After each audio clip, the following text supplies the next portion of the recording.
All right, hello, welcome to Family Chapel. Great to be here with you. Just in case you don't know, Family Chapel exists to build a thriving family of Christ in the city of LA by living out the gospel for the renewal of our neighbors, the nations, and the next generation. We're trying to regularly remind ourselves of why we exist. But again, if you're new to me, I'd love to get to meet you. My name is Josh, one of the pastors here at Family Chapel, and I do have the great privilege of bringing us God's Word today. We're actually taking a little bit of a break from our Romans series in which we've been going through for the past 6 months or so. And for the next 2 months or so, we'll be talking about the image of God and AI. And part of the reason why we wanted to dive into this topic is because whether you like it or not, whether you feel ready or not, we are entering into the age of AI. Now, you can be super optimistic about AI and envision AI ushering in a new golden age for humanity. You can be super pessimistic about AI and envision AI ushering in a nuclear apocalypse. But the one thing you can't be is that you cannot be completely apathetic about AI. See, the reality is AI as a technology will significantly reshape our world for better and for worse. In fact, it is already doing so, and we see the impacts of AI on our jobs, on the economy, on the environment, in our politics, even in our own personal lives. And this reshaping by AI will touch upon some of the most fundamental parts of what it means to be human. And so with the sermon series, we'll be exploring how AI intersects with our humanity, especially as it relates to things like worship and relationships and work and play and rest and wisdom. Now, as a disclaimer, it's probably not a surprise, I am not an expert on AI. I'm a pastor. And in some ways, if I'm honest, I'm a boomer when it comes to technology. Like, I still use a paper planner to schedule things, and it drives my wife crazy because we've been married for like 10 years and we still don't have a shared Google Calendar. But even as a techno boomer, I am recognizing that AI is here to stay. And I'm recognizing that it will impact not just how we go about our day-to-day lives, but it will also impact how we fundamentally understand what it means to be human. And that's actually what we're mainly hoping to focus on. And so sorry for the clickbaity title. Yes, we'll be talking about AI. That will serve as our backdrop. But this sermon series is really about what it means to be humans made in the image of God. And that ties into our theme for the year, just in case you don't remember. Our theme is a consecrated life. And if we want to live lives that are set apart by God's grace, on God's mission for God's glory, then it's imperative that we understand what it means for us to be made in God's image. And so I hope that this sermon series will be helpful as we explore what it means to be human, especially as we find ourselves in the age of AI. And so to begin, today's sermon will be more of an introduction to the series. And with this introduction, we're hoping to define our terms. So what is AI? How does it work? What are some of its use cases? And secondly, and more importantly, what does it mean to be made in the image of God? And what are the implications that flow out of that profound reality? And we'll wrap up today's sermon by talking about just one general framework or approach when it comes to engaging with AI in light of our identity as image bearers. So that's the roadmap for today. What is AI? What does it mean to be made in the image of God? And how can we engage with AI as image bearers of God? Let's begin. Let's start by first defining artificial intelligence. What is AI? Now, I don't know if this is cheating or not, but this is what ChatGPT says. I might as well let AI speak for itself. This will be the only time I will be directly quoting from AI. But ChatGPT says this: AI is software that learns patterns from large amounts of data and uses those learned patterns to perform tasks that typically require human intelligence. So in one sense, AI is really sophisticated pattern recognition software. And it can apply its analysis of those patterns in all sorts of really remarkable ways. And just some examples of AI use cases that you're probably familiar with are things like being able to translate instantaneously across multiple languages, things like summarizing lengthy documents, things like predicting financial markets or reading CT scans or generating digital art or controlling all those Waymos that we see driving along Olympic. I don't know why, there's so many Waymos on Olympic all the time. Again, AI takes large amounts of data, analyzes that data for patterns, and then applies that analysis for a whole host of applications. Now, to be clear, AI programs are not understanding things like we understand them, right? Because we use conscious thought, we use lived experiences to gain understanding. Rather, AI programs are taking in massive amounts of data and doing complex mathematical calculations to determine statistical relationships within that data, and then based on those calculations, it is able to produce a particular output. It's hard to know where exactly AI is headed. Things move very rapidly in this space. But in general, AI seems to be progressing from a tool that can answer your questions, like a supercharged search engine, to becoming more like an assistant or an agent that can complete tasks on your behalf. And again, whether that really excites you or that terrifies you, the reality is AI is probably here to stay. Now, for the purpose of our sermon series, when we refer to AI, it will mainly be in reference to the programs and tools that we actually use and interface with in our personal lives, which for most of us will be large language models like ChatGPT and Claude, or maybe your workplace requires you to use certain models like Microsoft Copilot or Google Gemini or whatnot. Now, I do recognize that the AI field is super broad, and there's so many other applications and tools and programs out there that I don't even know of. But I'm hoping that this sermon series will speak to our actual interactions with AI. Now, just to get a sense as to where we're at, we're going to do a little bit of live polling here. I never do this, but if you can raise your hand if you use AI pretty regularly, so maybe multiple times a week or even every day. All right, that's more than half. Okay, a little bit more than I was expecting. All right, okay. Of those who do use AI, if you can raise your hands also if you do use AI, if you find AI really helpful, it's like useful for the task that you need to carry out. Okay, a good majority of the people that had raised their hands about regular use have also raised their hands that it's actually helpful, okay? Lastly, whether you use AI or you don't, whether you like it or not, could you raise your hand if you find yourself worrying about AI, about its impact on the future, on your personal life, on the economy, the environment, whatever it might be? All right, maybe about 75% or so. Okay, that's helpful to know. All right. Having defined the terms for AI, let's now define the terms for the image of God. So what is the image of God? That phrase first shows up during the creation account in the book of Genesis, very early on actually, in Genesis chapter 1. And Scripture tells us that humans are made in the image of God. Let me read this for us in Genesis 1, verses 26 to 27, which records the first use of this phrase, the image of God. It says this: "Then God said, 'Let us make man in our image, after our likeness, and let them have dominion over the fish of the sea, and over the birds of the heavens, and over the livestock, and over all the earth, and over every creeping thing that creeps on the earth.' And so God created man in his own image, and in the image of God he created him. Male and female he created them." Well, with this passage, we are introduced to this concept of humans being made in the image of God. And I know this is maybe probably common knowledge for a lot of us, especially if you've grown up in the church, but we have to understand just what an intense statement this is. That the God of the universe, who is residing outside of time and space, who is infinite, who is all-powerful, all-knowing, perfectly good and wise, he has created us in his image. Like, that is a mind-blowing statement. So let's not take that for granted. Now, here's what I think what that means. Here's a simple definition of what it means to be made in the image of God. I think it says this. The image of God refers to humanity's unique identity as God's representatives to the rest of creation. Let me just say that one more time. The image of God refers to humanity's unique identity as God's representatives to the rest of creation. That's a wordy definition, so let me just unpack parts of that definition. Just the first thing to highlight is that the image of God in humanity is unique. Going back to the passage that we read in Genesis 1, it's part of a larger creative narrative in which God is shown to be creating all sorts of things, the seas and the skies, the animals and the plants. But when it comes to making humanity, there is a very clear break, a very clear distinction. See, unlike the way that God makes the rest of creation, when it comes to humanity, God explicitly says that he is going to exclusively make humanity in his own image. No other part of creation is endowed with the image of God. Right? Stars and mountains and oceans don't bear the image of God. Cats and dogs, as much as you love your cats and dogs, they don't bear the image of God. Not even angels bear the image of God.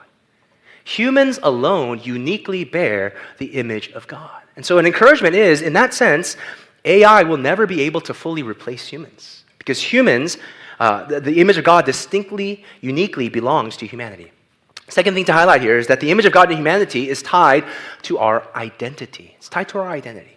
Meaning, God's image is not something that we need to achieve through our actions. It's not something we need to earn through our accomplishments. Rather, this image is a given. As we read in the passage, before humanity even exists, before humanity even does a single thing, God designates humans to be his image bearers. And furthermore, as we read, all humans, male and female, are made in the image of God. See, grammatically, that phrase, male and female, is what's called a merism, M-E-R-I-S-M. So You grammar nerds, you can look that up.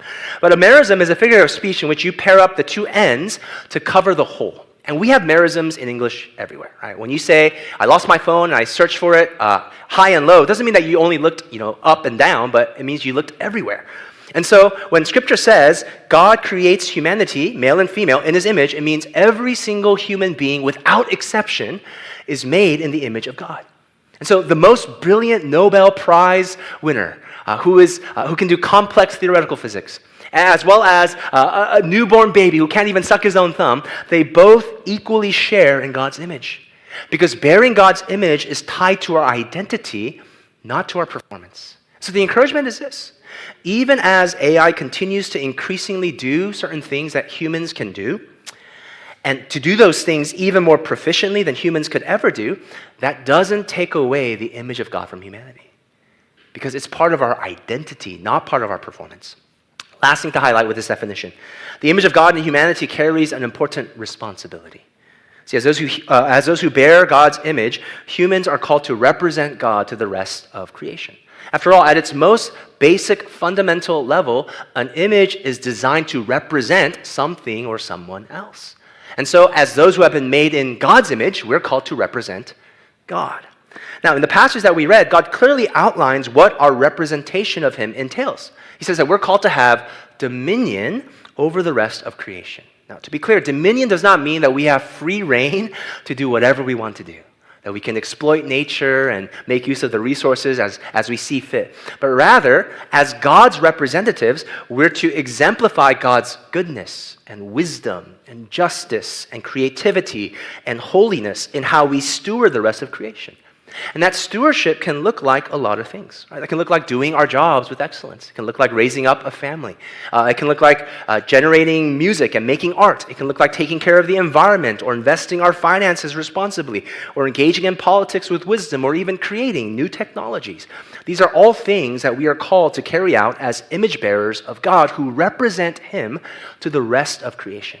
And so it follows that as much as AI may be capable of carrying out certain tasks, there are certain things that only humans can and should fully do, because only humans have been called to distinctively reflect God as his image bearers to the rest of the world. And I think we intuitively understand that.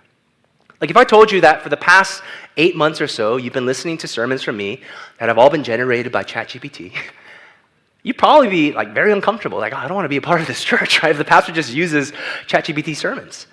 And I think we feel that because we intuitively understand that something like preaching should be done by a human.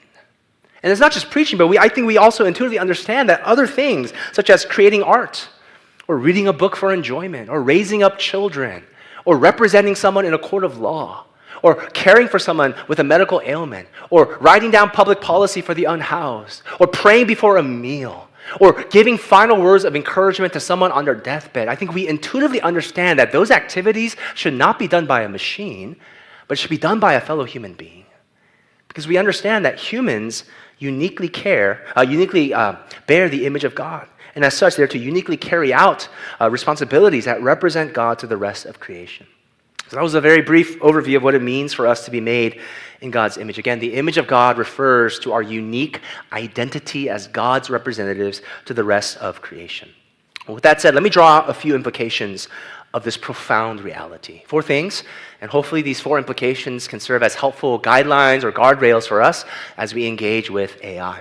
4 things. First, the image of God implies that every human being has inherent dignity.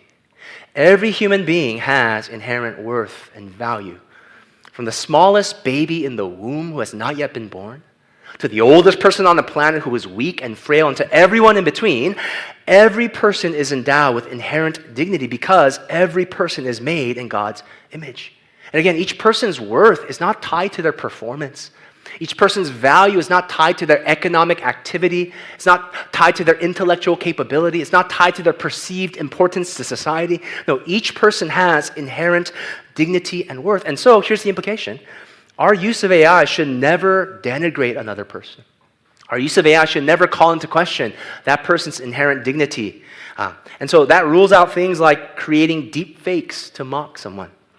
that rules out things like using AI to steal another person's intellectual or creative property and passing it off as your own, that rules out things like completely relying on AI instead of exercising discernment for making important decisions that impact others. We need to engage with AI in a way that upholds the inherent dignity that everyone possesses. Second implication, the image of God implies that our physical embodiment is important. Our physical body is important. See, in creating us in His image, God didn't have to create us with bodies. After all, God Himself doesn't have a body. He is spirit. And He could have created us in the same way as free-floating, disembodied spirits. But He didn't. He created us as embodied creatures. And that's important to understand because even as Christians, we can have this faulty assumption that somehow our physical bodies and the physical world are not that important. The physical body is just an outer shell that holds what's really important, the soul. And once we die, we're going to leave behind our physical bodies and we're going to go up to heaven and float around forever as free-floating spirits. And we can have this faulty assumption. But that is so far from what the Bible actually says about our bodies and our world. See, our future hope is actually the hope of resurrection, in which we will receive new, redeemed, resurrected bodies, and we will inhabit a new, redeemed universe. As such, our physical embodiment is a precious gift from God, and it is integral to how we live out our identity as image bearers of God. And that's important to keep in mind because AI has this tendency to downplay the importance of physical embodiment.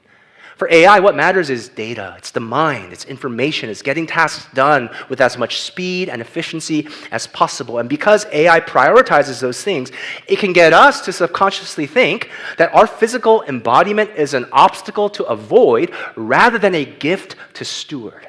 But as we'll see in future sermons, so much of the things that God has called us to do, things like worship, cultivating relationships, working, enjoying, resting, exercising wisdom, so much of those things are tactile in nature. You really can't have a disembodied substitute for engaging in those things. Third implication, number 3. The image of God implies that we are created for dependent relationship with God and others. We are made by God for communion with Him and for community with one another. And that flows out from the fact that God Himself has always resided in community. God Himself has always existed as a community of love, as Father, Son, and Holy Spirit. And in making us in His image, something of that communal impulse is imprinted into the very fabric of what it means to be humans. We're created for dependent relationship. Yes, ultimately with God, but also with one another. But in many ways, AI challenges that fundamental notion. Right? AI challenges our sense of dependency by providing us with the illusion of omniscience and omnipotence, omnicompetence. Right? I don't need to rely on anyone else when I have all the world's knowledge at my fingertips. I can just type in a prompt and I'll get a beautifully displayed answer in about 10 seconds. I don't need to rely upon anyone else when I can have AI tools carry out complex tasks just by typing it out on my phone. And so we can start to feel a false sense of self-sufficiency. AI also challenges our need for relationship with God and with others. You don't have to go through the incredibly slow process of bringing things to God in prayer and waiting forever for Him to answer. You don't have to go through the hassle of dealing with that issue with that friend, asking them for advice, because you can just turn to nameless, faceless, all-knowing, non-judgmental AI who give you a response instantly. Just reading a study the other day where it says nearly 3/4 of all teenagers turn to AI chatbots as a companion. Nearly 1/3 of all teenagers only have AI chatbots as a companion. We can find ourselves, because of the influence of AI, turning to these things rather than building dependent relationships with God and with others. Lastly, number 4, the image of God implies that we are to live in accordance with God's character. As creatures who bear our Creator's image, we're to keep in step with our Creator. That means that we don't ultimately call the shots, but rather we submit to God's ways. We're to be holy because He is holy. We're to cultivate things like love and joy and peace because God is characterized by love and joy and peace. We're to pursue things like mercy and justice because God pursues mercy and justice. We're to exhibit God's character in all that we think and feel and say and do and how we relate to one another because we're made in His image. But AI can challenge us in that regard because AI is designed to be agreeable with us. It's designed to affirm our priorities, our assumptions, our outcomes, our desired outcomes, our perspective. And as such, AI can often engage in confirmation bias, and it can even validate bad or harmful choices that we're asking. Hey, should I do this? Yeah, do it. But our use of AI shouldn't take us down paths that lead us to sin and rebel against God. We need to be careful as we engage with AI to make sure that we're doing so in a way that leads to greater conformity to God's own character. So hopefully in seeing these implications, hopefully these are helpful guidelines or guardrails when it comes to engaging with AI as people made in the image of God. As we wrap up today's introductory sermon, let me close with one broad application when it comes to engaging with AI in light of all that we've talked about, and that is this. Would you consider engaging with AI as a tool that develops your humanity rather than as a device that diminishes your humanity? I'm taking this tool-device distinction from a guy named Andy Crouch. He's a Christian writer, thinker, entrepreneur who's thought deeply about the intersection of technology and humanity. Highly recommend this stuff. You can just Google Andy Crouch. But he makes a helpful distinction between technology as a tool and technology as a device. And he says, in general, tools are technologies that help us to do our work, but they don't do the work on their own. As such, they require a level of skill to use, which in turn requires us to exercise patience and practice and perseverance to be able to master that tool. And so in that way, our humanity is expanded, right? Some examples of tools are things like using 2 sticks to start a fire. If you ever try to do that while camping, you know how much effort and perseverance that requires. Or things like playing the guitar or operating a forklift. All those tools require some degree of skill to use effectively. And in that way, tools actually expand our capacities as humans. Now, on the flip side, devices are technologies that do the work for us. They don't require anything of us. They don't require us to build a skill, to cultivate knowledge. It doesn't require much effort. And in a way, devices kind of function like magic. We can exert great power with very little effort. And some examples of devices are things like the Roomba. Just tap your phone and a robot will vacuum your floor for you. Another example of a device is a music streaming service. You can enjoy an immense catalog of music without ever spending a minute to learn how to play music yourself. Or another example is ChatGPT. You can type out a prompt and get a full-on research paper without doing any actual research yourself. See, tools help us to do the work, while devices seek to do the work for us. And in that way, our use of tools can develop our humanity, while our use of devices can diminish our humanity. Now, 2 important caveats to mention here. First, the same piece of technology can be used as either a device or a tool. It depends on how it's used. For example, a computer can be a tool to write code.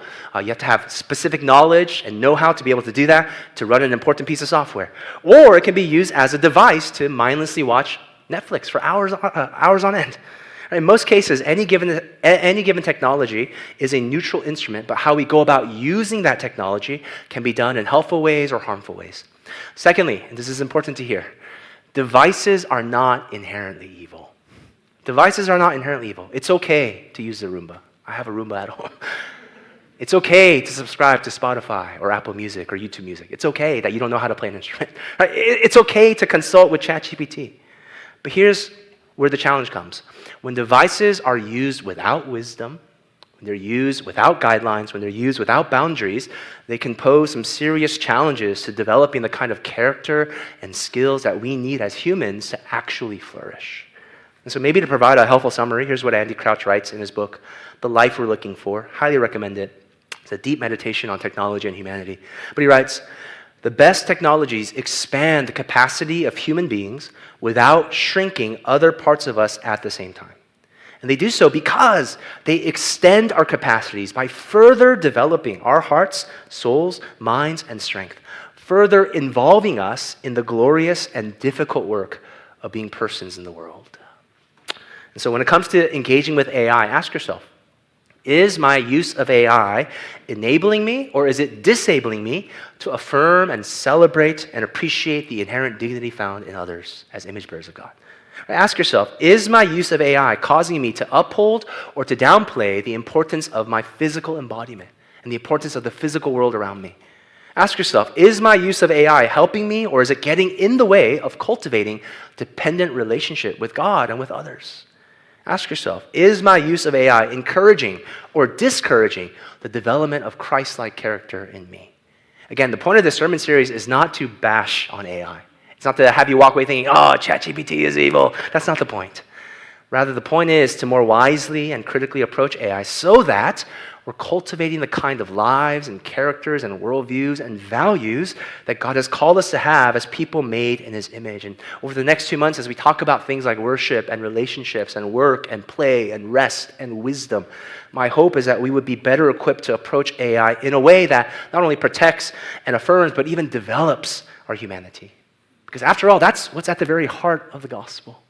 See, the good news of the gospel is that, yes, God originally created us in His image to reflect something beautiful and true about who He is to the rest of the world. But as you know how the story goes, we've sinned.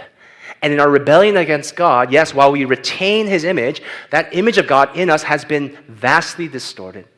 And we find ourselves living in a very broken world that seeks to distort that image all the more. But the good news of the gospel is that Jesus, who is the perfect image of God, because He is God Himself, has come to restore our broken image. He's come to restore our humanity. In a sense, Jesus has come to make us more human. And so, Family Chapel, in Christ, may we wholeheartedly embrace the unique identity that God has given to us as His image bearers. And in so doing, may we reflect something beautiful and true and right about Him as His representatives to the rest of creation, especially as we find ourselves walking into the age of AI.